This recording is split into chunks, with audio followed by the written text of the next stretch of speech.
Et en attendant, vous l'attendez tous, c'est Guy Carlier. Sud Radio, Guy Carlier, à la limite du hors-jeu. Avec Bagel Corner, ouvrez votre restaurant et révélez votre talent. Il est avec nous en direct d'Avignon, où je le rappelle, demain au Chien qui fume. C'est sa première. Ça va, Guy? Je vous mets pas trop la pression? Oui, ça va. Bonjour Cécile, bonjour Philippe, bonjour à tous. Bonjour Guy. Depuis samedi, il n'y a pas eu de match de l'Euro. On imagine que ça ne vous facilite pas la tâche.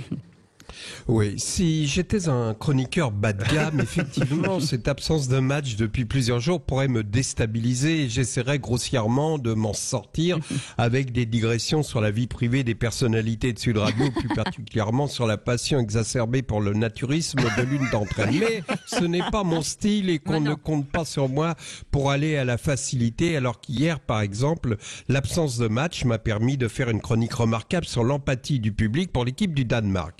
Comme hier soir, il n'y avait pas de match non plus, eh bien, je vais prendre le temps ce matin de vous parler à nouveau du Danemark. Ah bon, encore une chronique sur le Danemark. Décidément, nos auditeurs vont être incollables sur le Danemark. Ah bah ça, dès qu'on n'est plus dans la discussion de comptoir, monsieur est déçu, monsieur persifle, et c'est là que Patrick Roger nous manque, car avec sa rigueur et son exigence intellectuelle, il aurait apprécié ma chronique d'aujourd'hui qui s'intitule Danemark, terre de contraste.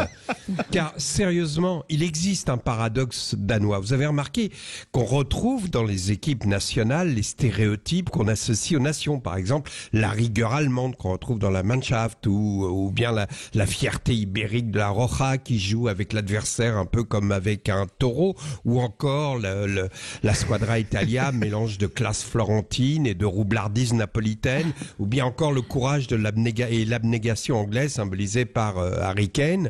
Et enfin, pour la France, ce qu'on appelle généralement le football champagne, car effectivement Benzema, Griezmann, Mbappé, Pogba et les autres sont des joueurs capables de produire un jeu pétillant et subtil. Le problème, c'est que Deschamps, le viticulteur, ne sait pas harmoniser les cépages et nous sort du vin en cubi au lieu de Dom Pérignon. Seul le Danemark échappe à ces stéréotypes. Le paradoxe danois, c'est la gaieté, la joie de vivre, l'enthousiasme de cette équipe de foot, alors que tout dans leur culture et leur éducation évangélique, luthérienne, devrait les amener à la rigueur, l'ascétisme et une certaine mélancolie scandinave. Ce n'est pas un hasard si Kierkegaard est danois, si Lars von Trier est danois. Et le jeu de l'équipe danoise devrait ressembler à un soir de Toussaint chez Lars von Trier. Une maison isolée au cœur de la forêt où le vent qui s'engouffre à travers une fenêtre mal fermée est prétexte à un dialogue entre Lars von Trier et son épouse. Une femme sombre vêtue d'une longue robe noire, les cheveux tirés en arrière, qui marche en silence vers la fenêtre, qui écarte légèrement le rideau pour regarder un court instant la forêt danoise et dire: le vent vient de Norvège, il pleuvra sans doute cette nuit. Et c'est là qu'on s'aperçoit que si Deschamps était sélectionneur de l'équipe du Danemark, ça serait totalement cohérent, car Deschamps, c'est le Lars von Trier du football. Belle métaphore. Merci beaucoup, Guy Carlier. À retrouver bien entendu sur sudradio.fr.